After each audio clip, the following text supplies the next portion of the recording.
Assalamualaikum warahmatullahi wabarakatuh. Berjumpa kembali di channel ini. Kali ini kita akan membahas tentang tes UTBK Fisika terkhusus kepada alumni kelas 12 yang mungkin tahun ini akan mengikuti UTBK. Jadi adapun nanti muatan materi pembahasan yang akan disinggung di sini adalah tentang gelombang mekanik, kemudian mekanika, medan listrik. Kita juga bahas nanti induksi elektromagnetik, ada juga soal mekanika kuantum, usaha dan energi, teori gas dan termodinamika, kemudian gelombang cahaya dan fluida dinamik. Tapi sebelumnya kepada adik-adik, jangan lupa untuk subscribe, kemudian aktifkan loncengnya agar video-video terbaru dari channel ini terkhusus menyangkut soal-soal UTBK bisa langsung adik-adik sekalian dapatkan. Ini kita akan bahas satu persatu. Ini nomor 1, sebuah gelombang transversal dinyatakan oleh persamaan Y sama dengan Y0 sin 2pi Ft kurang X per lambda. Kecepatan maksimum partikel sama dengan 4 kali cepat lambat gelombang jika diberikan option A lambda sama dengan V Y0 per 4, B sama dengan Pi Y0 per 2 dan seterusnya. Baik, kita akan bahas dari soal ini. Persamaan gelombangnya Y sama dengan Y0 sin 2pi kali Ft kurang X per lambda. Ini adalah besaran-besaran gelombang langsung ya. Ft ini lambda ya. Kita dapatkan bahwa amplitudo gelombangnya adalah Y0. Kemudian karena diuraikan dalam bentuk besaran-besaran frekuensi dan panjang gelombang lambda dan F, maka cepat lambatnya P ini, cepat lambatnya adalah lambda dikali F. Selain merambat, gelombang ini juga bergetar, maka persamaan kecepatan getarnya seperti yang pernah kamu pelajari di kelas 10 dari gerak harmonik adalah omega dikali A cos omega T. Nah, ini awalnya adalah kecepatan getarannya itu turunan dy per detik, turunan pertama dari posisinya. Sehingga dari sini untuk kecepatan maksimum getarannya berarti saat cos omega T nilainya 1, yaitu pada sudut 0 derajat. Sehingga kita ganti A menjadi amplitudo Y0-nya tadi, P maksa sama dengan omega kali Y0. Hanya saja di sini jika ditanya kecepatan total, cepat lambat ini dengan getaran ini, kecepatan getarannya ini saling tegak lurus. Jadi kalau ditanya kecepatan totalnya harus kita resultankan kecepatan lambatan dengan kecepatan getarannya secara vektor. Tetapi di sini yang ditanya adalah P maksimumnya. Jadi P maksimum ini hubungannya. Kemudian tadi disebutkan saat P max-nya 4 kali P getarnya. Ini syarat yang diberikan. Berapa lambdanya? Coba kita substitusi di sini. Maka kita dapatkan P max-nya adalah omega kali Y0 sama dengan 4 kali P. P rambatnya lambda dikali F. Untuk bisa menguraikan persamaan ini kita ganti omega ini. Omega adalah 2VF atau 2V per T. Maka kita uraikan. Kita dapatkan dari sini 2VF kali Y0 sama dengan 4 lambda kali F. F luas kiri dan luas kanan sama. Maka dapatlah kita hasilnya bahwa lambda sama dengan Pi Y0 per 2. Itulah kecepatan getaran partikel paling maksimumnya. Sehingga jawabannya di sini yang paling cocok adalah B. Soal nomor 2. Sebuah jarah bermuatan listrik negatif bergerak dengan kecepatan sebesar 2 kali 10 pangkat 3 meter per sekon searah dengan sumbu X positif di ruang yang mengandung medan listrik dan medan magnet, tetapi tidak berpengaruh terhadap gerak ini. Jika kuat medan listriknya 8 kali 10 pangkat 2 Newton per kolom searah dengan sumbu jet positif, ya adik-adik sekalian bisa bayangkan koordinat x, y, z ya, maka besar dan arah induksi magnetiknya adalah 10 Tesla searah dengan sumbu jet positif. Baik, di sini yang ditanyakan adalah medan magnetik, maka saya akan ajak Anda untuk melihat gambarnya. Kalau kita gambarkan, maka inilah arah medan listriknya E-nya ya, arah medan listrik E-nya. Lalu elektron atau jarrah tadi bermuatan negatif ini bergerak ke sumbu X positif, sehingga arusnya adalah berlawanan dengan arah gerak elektron, arah ke sini, ke kiri gitu ya. Dan di sini kalau kita hubungkan ke kaidah tangan kanan gaya Lorentz, gaya yang ada di sini adalah gaya akibat dari gaya listrik, berarti F dan E-nya searah, F-nya searah sumbu Z, kemudian I-nya ke arah kiri, maka B-nya adalah ke sumbu Y ya, sesuai dengan kaidah tangan kanan. Ibu jari adalah I, keempat jari adalah B, dan arah telapak tangan adalah arah F-nya, maka harusnya B-nya ke arah sumbu Y positif. Lalu besar B ya. B ini adalah medan magnet. Medan magnet itu dapat kita tentukan ya. Jadi sebenarnya kenapa medan listrik dan medan magnet tidak mempengaruhi nilai E-nya, itu dikarenakan terjadi keseimbangan gaya Lorentz dengan gaya listriknya. Jadi gaya Lorentz-nya ke sumbu Z negatif, gaya listriknya ke sumbu Z positif, sehingga hal ini tidak mempengaruhi gerak dari partikel elektronnya. Oke, di sini terjadi keseimbangan. Jadi cara kita menemukan hubungan antara gaya Lorentz dengan gaya listriknya adalah gaya Lorentz untuk muatan bergerak B dikali muatan bergerak dikali P ya, muatan elektron itu 1,6 kali 10 pangkat minus 19 dinyatakan dengan tanda negatif. Lalu gaya kolomnya E dikali Q, berarti nilainya harus sama agar elektron tidak terpengaruh. Oke, maka kita dapatkan dari sini B sama dengan E dibagi P. Nih, E-nya 8 kali 10 pangkat 2, kemudian cepat rambahnya 2 kali 10 pangkat 3, sehingga dapatlah nilai medan magnetiknya adalah 0,4 Tesla. Sebuah cahaya monokromatis dengan panjang gelombang 5000 Armstrong datang dengan arah hampir tegak lurus pada permukaan lapisan tipis sabun yang memiliki indeks bias 1,25. Ketebalan lapisan tipis sabun tersebut agar diperoleh terang maksimum pada cahaya yang dipantulkan.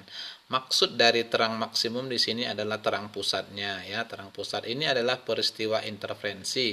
Tetapi soal seperti ini jarang sekali dibahas ya, karena dia menggunakan lapisan tipis sabun, jarang dibahas aplikasinya atau pemakaian dalam bentuk soal-soal latihan di tingkat SMA. Pertanyaannya, ketebalan lapisan tipis sabun tersebut agar diperoleh terang maksimum katanya. Oke, kita akan coba tinjau terlebih dahulu bagaimana peristiwa interferensi pada lapisan sabun. Tapi sebelumnya ini sekalian mengingatkan bahwa konversi satuan ini harus betul-betul kita pahami ya, jangan sampai salah bahwa 1 Armstrong itu sama dengan 10 pangkat minus 10 meter, dan 1 mikrometer itu adalah 10 pangkat minus 6 meter, biar tidak salah nanti dalam menafsirkan hasilnya. Kemudian di dalam lapisan sabun yang tipis, untuk pola interferensi ya atau saling menguatkan begitu ya, maka berlaku 2 dikali N dikali D sama dengan kelipatan bilangan ganjil dari setengah panjang gelombangnya.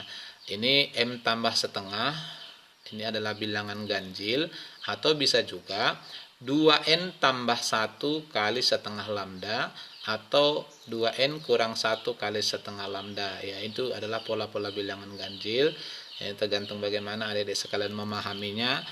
Nah, di sini kita mulai, M-nya adalah 0 untuk terang pusat, sehingga 2 kali N ini adalah indeks bias sabun, dan DI adalah tebal atau ketebalan lapisan tipisnya tadi, itu yang ditanyakan. Coba kita uraikan dari sini. Maka kita dapatkan dulu terang maksimumnya adalah M sama dengan 0. D sama dengan, dari persamaan ini, lambda dibagi 4 kali N. N-nya tadi indeks bias. Kita substitusi nilainya. Lambda tadi 5.000 Armstrong atau 5 kali 10 pangkat minus 7 dibagi N-nya tadi 1,25.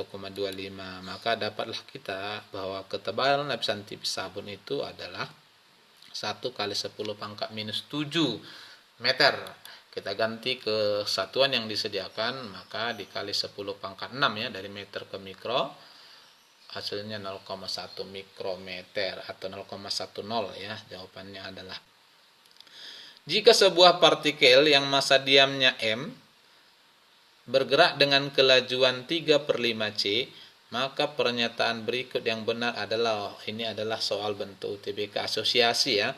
Di sini adik-adik sekalian mungkin dikecoh bahwa sesungguhnya lebih sering kita menggunakan di tingkat SMA massa diam itu M0. Nah, Anda dipengaruhi dengan menetapkan variabel baru, massa diamnya justru disebutkan M, yang mana selama ini kita pergunakan sebagai massa bergerak. Baik, untuk menjawab soal ini, apakah keempat option ini benar ya, sesuai dengan pilihan asosiasi, kita harus uji satu persatu. Nah, pertama, untuk mempermudah perhitungan kita, saya akan ajak adik sekalian untuk menentukan hubungan antara diam dengan yang bergerak dengan kecepatan mendekati kecepatan cahaya sesuai dengan teori relativitas. Ada di situ hubungannya adalah ada pengali gamma namanya. Dengan gamma itu adalah 1 per akar dari 1 kurang P kuadrat per C kuadrat. P ini adalah kecepatan benda yang bergerak mendekati kecepatan cahaya. Jadi hanya benda-benda yang kecepatannya mendekati kecepatan cahaya mengalami gerak relativistik. Coba kita hitung gammanya, maka kita substitusi nilainya 1 dibagi 1 kurang 3/5C ya, kecepatannya tadi, kuadrat per C kuadrat. Nah, dapatlah kita gammanya adalah 5/4 ya. 3, 9/5, 25. Oke, C kuadrat di kuadrat sama dengan ini, berarti 16/25 ya. 25/25 dikurang 16/25. 9/25. Hasilnya adalah 16/25. Jadi hasilnya nanti 1/4/5. Diputar ya, 5/4. Oke, maka momentum linear untuk yang bergerak relativistik tinggal kalikan gamma dengan momentum diamnya M0 dikali P. Kita ganti kalikan gammanya, berarti gamma 5/4, massa diamnya M, kemudian kecepatan bendanya 3/5C. Dapatlah kita momentum relativistiknya 3/4 M dikali C. Lalu energi kinetik. Nah, di sini untuk benda yang bergerak relativistik, saat diam saja pun benda tersebut sudah punya energi ya. Jadi energinya diamnya disebut dengan E0, sehingga energi kinetik itu ditentukan dengan mengurangkan energi total yang kita sebut dengan E di sini dikurang energi diamnya. Dengan energi totalnya adalah gamma dikali M0C kuadrat. Ini untuk bergerak berarti kita kalikan gamma. Untuk yang diam E0 sama dengan M0 kali C kuadrat. Oke, kita substitusikan. Maka energi kinetik gammanya tadi 5/4 M dikali C kuadrat, M0 nya M ya, dikurang M dikali C kuadrat, sehingga energi kinetiknya 1/4 M C kuadrat. Oke. Yang ketiga dari perhitungan kita nomor 2 ini, energi totalnya 5/4 MC kuadrat ya. Kita masukkan di sini benar ya, 5/4. Energi diamnya MC kuadrat ya, benar sekali. Jadi nomor 4 juga benar. Dapat disimpulkan bahwa untuk pertanyaan ini semua jawabannya benar. Opsinya apa ya? Opsinya untuk semua jawaban benar adalah E.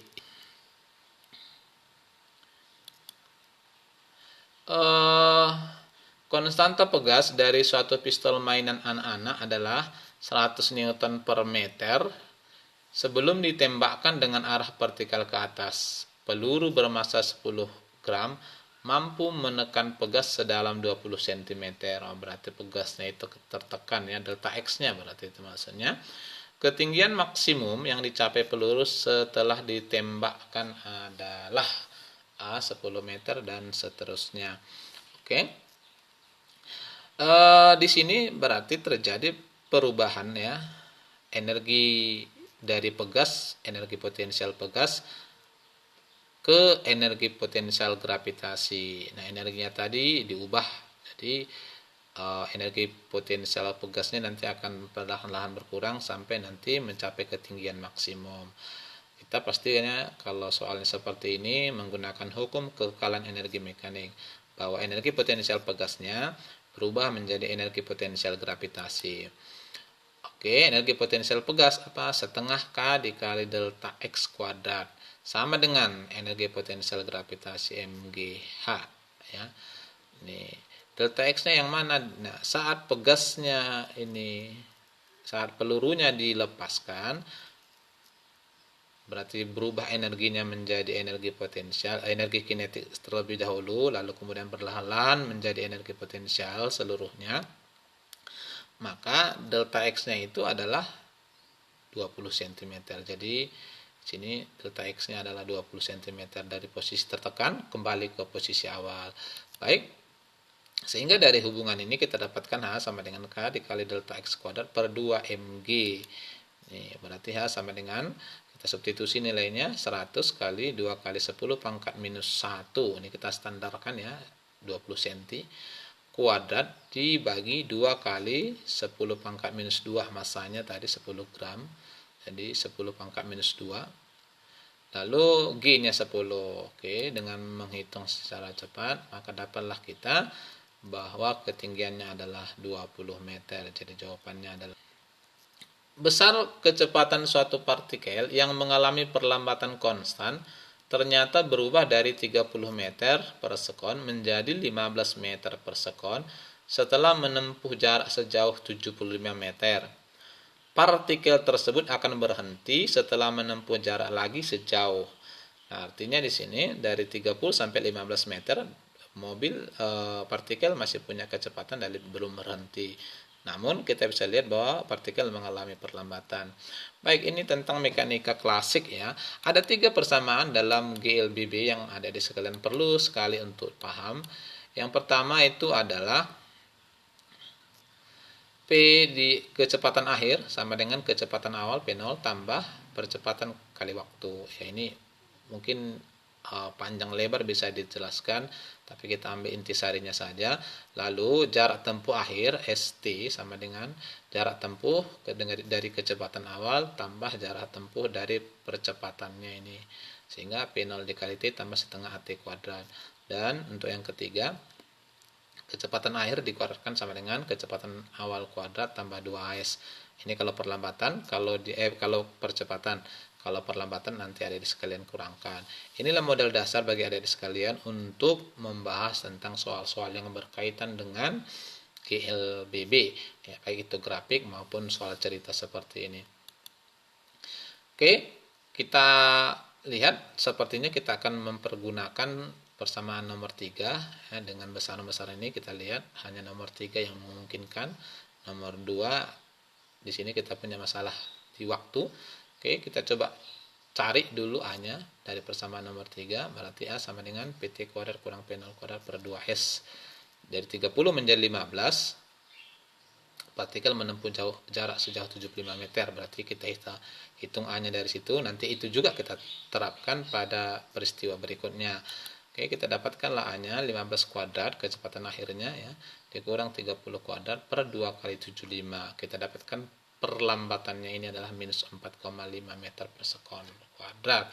Oke, dengan perlambatan yang tetap sampai berhenti, berarti nanti kecepatan akhirnya adalah 0. Di sini jadi 0. Kita coba substitusi. Berhenti, maka kecepatan akhir 0 dan kecepatan awalnya di posisi awal ya, di 15 meter per sekon. Ini peristiwa yang keduanya, maka P0-nya 15. Oke, kita substitusi dari persamaan nomor 3, S sama dengan PT kuadrat kurang P0 kuadrat per 2A, maka diperoleh S sama dengan 0 kuadrat dikurang 15 kuadrat per 2 kali minus 4,5. Ternyata mobilnya berhenti setelah menempuh jarak 25 meter lagi. Pernyataan di bawah ini yang berkaitan dengan gaya angkat pesawat terbang adalah sebenarnya untuk pesawat terbang ini adik-adik sekalian barangkali sudah paham sekali ya.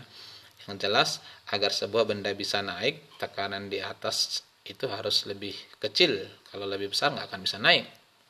Oke, ini ada opsinya. A, tekanan udara di atas sayap lebih besar daripada di bawah. B, tekanan udara di bawah sayap tidak terpengaruh. Ini salah berarti ya. C, kecepatan aliran udara di atas sayap lebih besar daripada bawah sayap. Iya, ini cocok ini nomor C-nya. Seperti helikopter ya, sengaja dibuat putaran baling-balingnya tujuannya mempercepat angin di atas gitu ya. Lalu C, kecepatan aliran udara di atas sayap lebih kecil daripada bawah. Kecepatan aliran udara tidak mempengaruhi gaya angkat pesawat. Ini salah ini ya. Oke, kita akan lihat agar sebuah pesawat terbang bisa naik, maka syarat yang harus dipenuhi pertama, tekanan yang menekan dari atas harus lebih kecil dari bawah. Dan kecepatan angin di atas, P atas, harus lebih besar dari P bawah. Atau bisa kita gambarkan ini sebuah pesawat. Ini P1, P2, kecepatan di bawah P1, kecepatan di atas P2. Kalau pesawatnya ingin naik, ya otomatis tekanan di atas ini harus lebih kecil, harus lebih besar yang di bawah. Jadi mengangkat gitu ya. Dan kecepatan angin yang di bawah harus lebih kecil, harus lebih besar kecepatan angin yang di atas. Inilah prinsipnya ya. Gaya angkatnya nih, kalau persamaan gaya angkatnya mungkin F angkat sama dengan rho dikali A dikali setengah PA kuadrat, P atas kuadrat kurang P bawah kuadrat. Itu mungkin gaya angkatnya bersesuaian dengan hukum Bernoulli.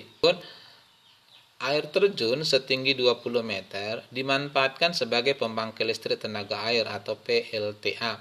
Setiap detik air mengalir 10 meter kubik. Jika efisiensi generator 55% dan percepatan gravitasi G sama dengan 10 meter per sekon kuadrat, maka daya rata-rata yang dihasilkan pembangkit tersebut adalah titik-titik KW, 110, B 1100 dan seterusnya. Pertama, kita akan ingatkan kembali tentang pemahaman konversi satuan di sini.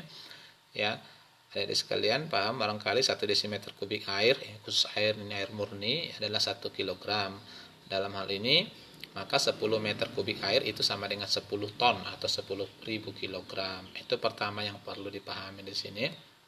Lalu yang kedua, ini juga sama, menggunakan pastinya hukum kekekalan energi mekanik dari energi potensial menjadi energi listrik. Oke. Maka daya rata-rata, nah ini ada hubungannya energi potensial, energi listrik. Kalau daya itu adalah energi atau usaha dibagi waktu. Dari soal ini kita dapatkan setiap detik berarti per detiknya. Dan efisiensinya 55%. Oke, energi potensial menjadi energi listrik kita hubungkan. P sama dengan efisiensinya tadi 55% dikali E per T gitu ya, sama dengan MGH atau EPE per T. E-nya tadi energi listrik berarti yang ini per T untuk dapat daya. Oke, maka P sama dengan 55% kali energi potensial. Energi potensialnya adalah M massa air kali G kali ketinggiannya. Kita masukkan nilainya. Massanya tadi 10 pangkat 4. G-nya 10, kemudian H-nya 20 meter. Dari sini dapat 110 kali 10 pangkat 4. Kemudian kita sesuaikan ke kilowattnya, berarti hasilnya 1100 kilowatt ya. Sebanyak 3 liter gas argon bersuhu 27 derajat Celcius pada tekanan 1 atm. Dengan 1 atm itu 10 pangkat 5 Pascal berada di dalam tabung. Jika konsentrat gas umum R sama dengan 8,314 Joule per mol Kelvin, berarti udah standar ini. Dan banyaknya partikel dalam 1 mol gas 6,02 kali 10 pangkat 23 partikel ya. Maka banyaknya partikel gas argon dalam tabung tersebut adalah A 0,83 kali 10 pangkat 23, B 0,72, C 0,42 dan seterusnya pangkatnya sama. Sebelum kita bahas, ini ada beberapa penguatan konsep ya tentang satuan. Yang pertama, 1 liter ini adalah 10 pangkat minus 3 meter kubik. 1 liter itu sama dengan 1 desimeter kubik. Lalu satuan kalau bicara gas harus satuannya Kelvin, jadi kita harus konversi. 27 derajat Celcius sama dengan 273, ini standarnya. 0 Celcius sama dengan 273 Kelvin. Berarti kita tambahkan ya, hasilnya 300 Kelvin. Dan 1 mol gas biasanya ini kalau dihubungkan dengan liter, ini paling banyak pergunakan di kimia adalah 22,4 liter. Oke.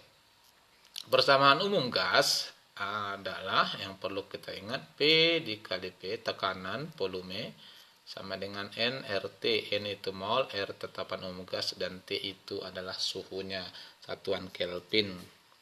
Di sini N mol itu ada kaitannya dengan jumlah partikel. N adalah jumlah partikel, N besar dibagi jumlah partikel dalam 1 mol. Nanti dari sini kita dapatkan berapa jumlah partikelnya.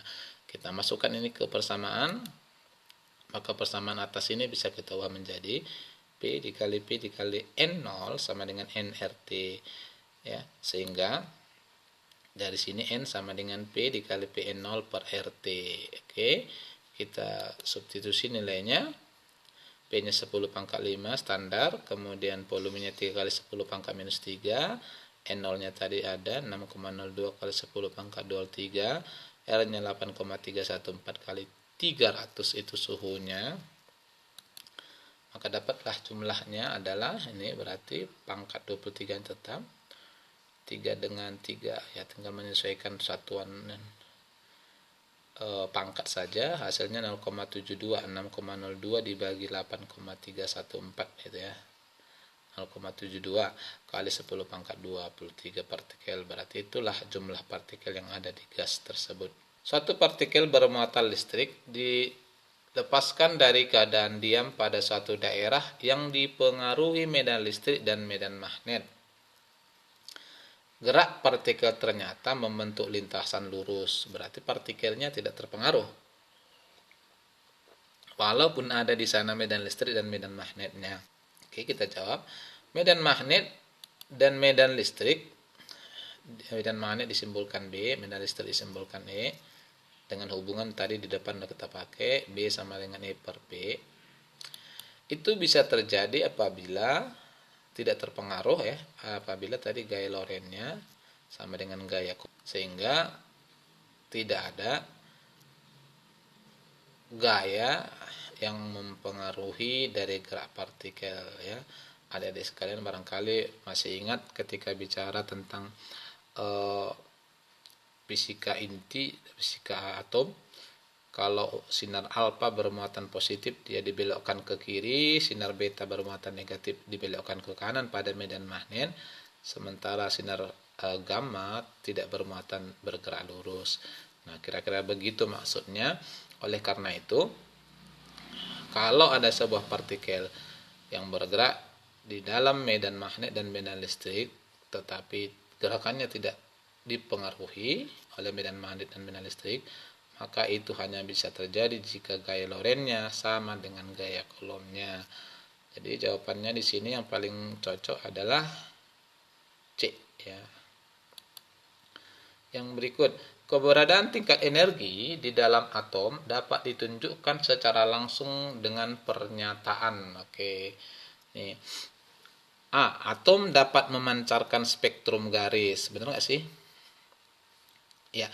Pada tingkat-tingkat atom, terutama ketika atom atau elektron mengalami ionisasi, betul ya, sama seperti teorinya de Broglie, ketika atom atau elektron terlepas dari sebuah atom, maka elektron bisa bersifat sebagai gelombang. Karena apa? Karena dia memancarkan sinar. Berarti ketika memancarkan sinar, elektron tersebut memiliki frekuensi. Dalam hal ini, ketika atom memancarkan sebuah elektron, maka muncul sinar. Sinarnya itu bisa berupa garis, bisa berupa penyerapan absorpsi gitu ya, bisa juga berbentuk pita. Ini banyak sekali ini dibahas di foto astro ya. Jadi bintang-bintang itu dipelajari dengan cara melihat spektrum, apakah dia spektrum garis atau spektrum penyerapan atau pita yang dipancarkan oleh bintang-bintang itu. Jadi sepertinya jawabannya adalah, coba kita lihat B-nya dulu. Fotoelektron hanya dapat dipancarkan dari permukaan logam ketika cahaya yang menyinari memiliki panjang gelombang kritis atau memiliki frekuensi ambang ya. Ini benar ya, tapi tidak ada kaitannya dengan tingkat energi ya. Ini adalah efek fotolistrik. Benar ya pernyataannya, tapi tidak ada hubungannya. C. Partikel alfa dipantulkan balik dengan sudut besar oleh atom-atom di dalam zat padat. Pernyataan ini pun benar. Alfa itu bermuatan positif, atom-atom zat padat bermuatan positif, jadi saling tolak menolak dipantulkan dengan sudut besar begitu ya. D. Sinar X terhambur bila mengenai padatan kristal. Ini juga pernyataan benar. Apabila sinar ronsen atau sinar X disinarkan ke padatan kristal maka terhambur. Ini keunikan dari padatan kristal ya. Lalu E, atom-atom di dalam zat padat mendifraksikan elektron seperti pada gejala difraksi sinar X oleh kristal ya, difraksikan, dibelokkan, dihamburkan ya. Nah, tetapi elektron, nah ini ada sebagian terkhusus untuk sinar elektron yang dilewatkan pada atom bisa mengalami difraksi. Ini ada kaitannya dengan teorinya Gamer, Davison dan anak Thomson ya. Anak Thomson itu membuktikan bahwa sifat difraksi ini kan sifatnya gelombang. Ternyata elektron bisa didifraksikan. Oleh karena itu, maka terbukti bahwa atom atau benda atau zat juga bisa bersifat sebagai gelombang. Itu bukti dari dualisme gelombang ya, cahaya atau dualisme gelombang partikel gitu ya. Oke, jadi jawabannya paling sesuai adalah A. Sebab akibat ini, sebab akibat ya. Gas ideal yang melakukan pengembangan volume, pengembangan berarti bertambah secara isobarik, tidak melakukan usaha. Oh, tidak melakukan usaha ya.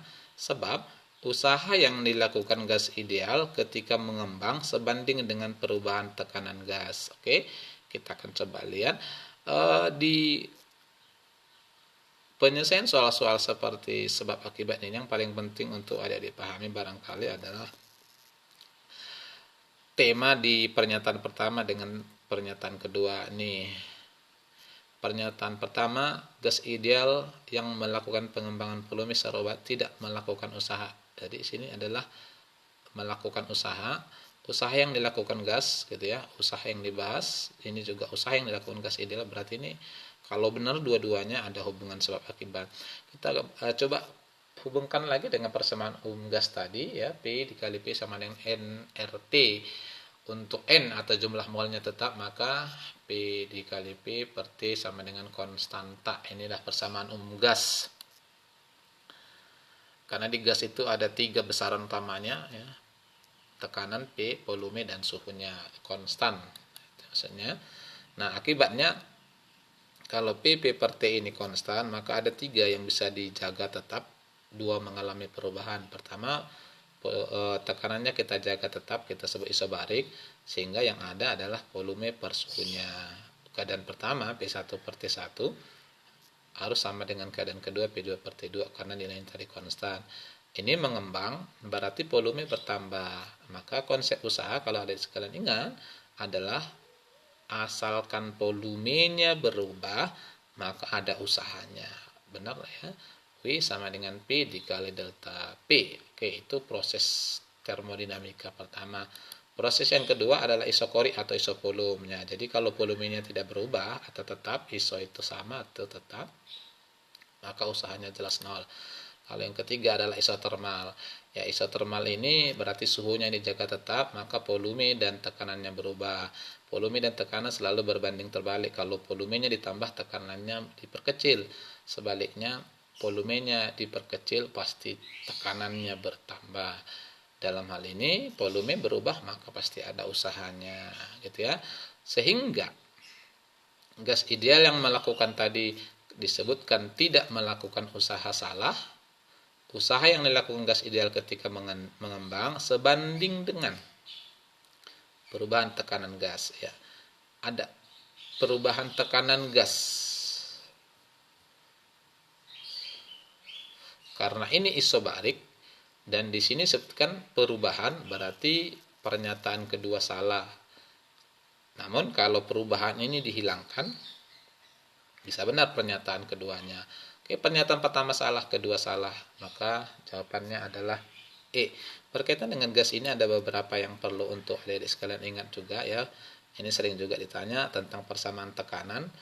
Ini dari hubungan tadi, N ada besaran jumlah partikel, massa P kuadrat rata-rata per 3P, ini sering juga ditanya.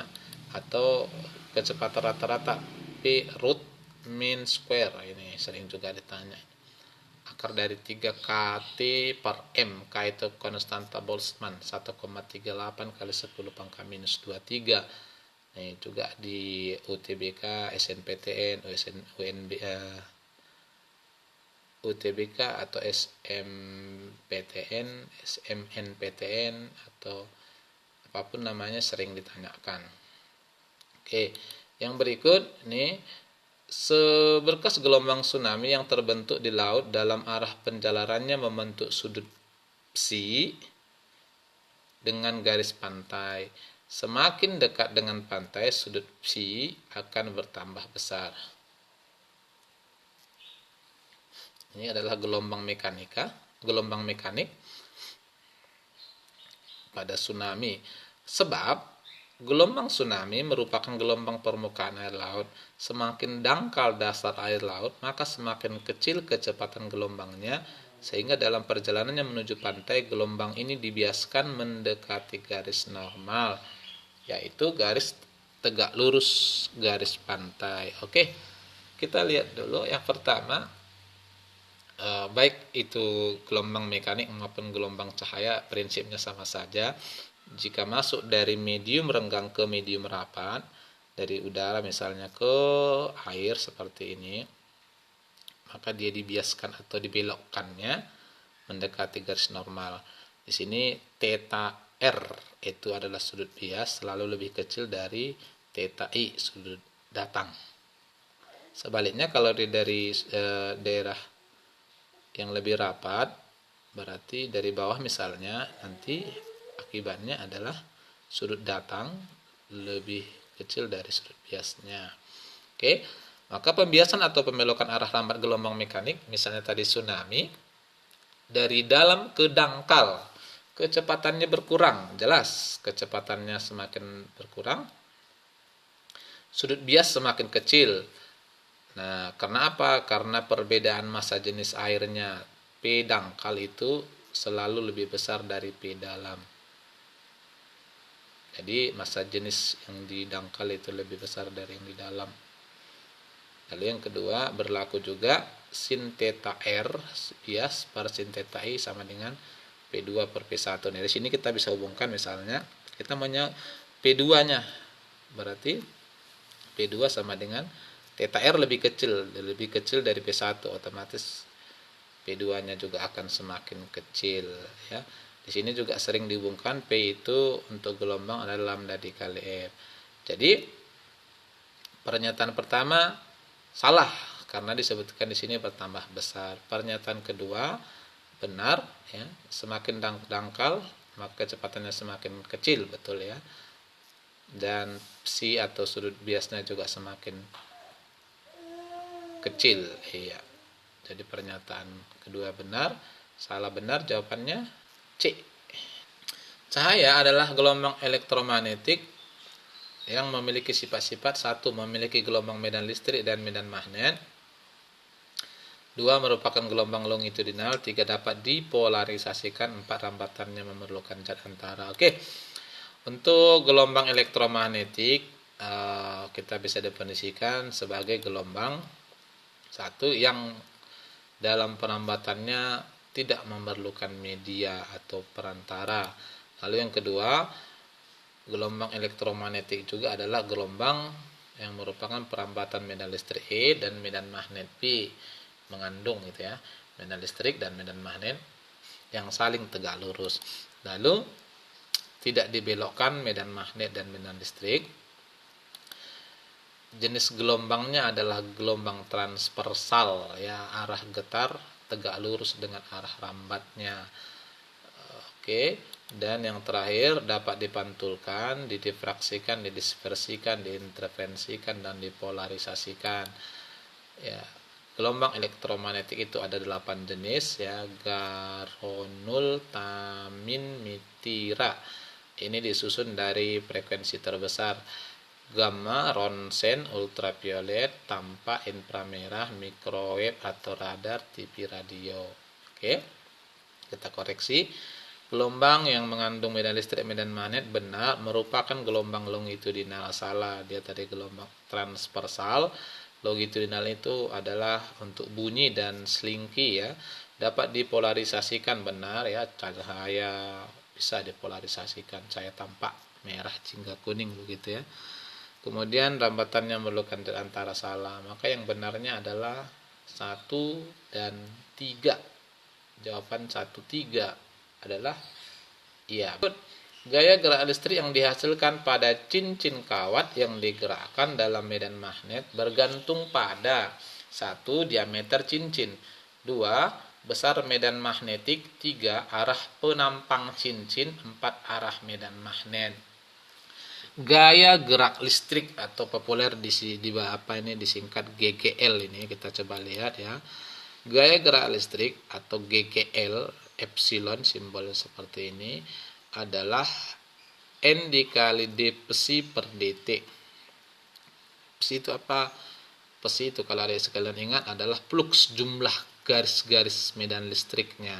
Dengan psi itu adalah A dikali B cos theta. Jadi N dikali D AB cos theta per dt, itulah GGL-nya.